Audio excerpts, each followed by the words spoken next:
मैं जब आज भी कल यानी बीता हुआ कल भी आ रहा था तो इतने प्लास्टिक धरती पर बिछ गई है। मैं कहूंगा, मुझे माफ कीजिएगा संचालक महोदय, पर्यावरण के संबंध में भी साधु महात्मा को बोलना चाहिए। इतनी गंदगी हुई है, हमारे दुकानदार भाई लोग और खरीदार लोग वहीं खाते हैं और वहीं प्लास्टिक फेंकते हैं। प्लास्टिक जैसे ही गर्म होता है, चाहे उस पर हॉट वाटर पड़ता है, चाहे सूरज की किरणें पड़ती है, वो मीथेन नाम का एक गैस निकलता है जो पर्यावरण को इतना दूषित करता है, और वो गैस ऑक्सीजन में मिक्स होता है और उसी ऑक्सीजन को हम आप लेते हैं जो पॉल्यूटेड ऑक्सीजन है और कैंसर का कारण बनता है। आज अगर पर्यावरण को हम नहीं बचाएंगे तो कौन बचाएगा?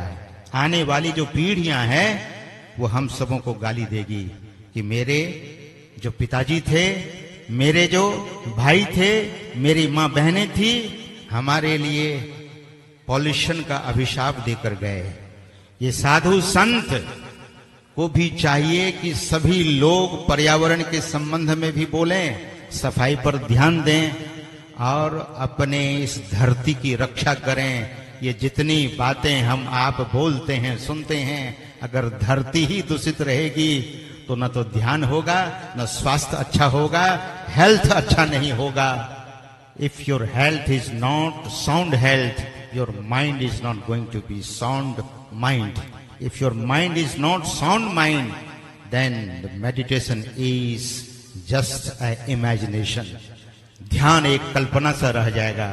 इसीलिए दूसरा पॉल्यूशन तो काम, क्रोध, मद, मोह, मत्सरी का है, ये व्यक्ति के भीतर में है, ये भीतरी इंटरनल पॉल्यूशन है।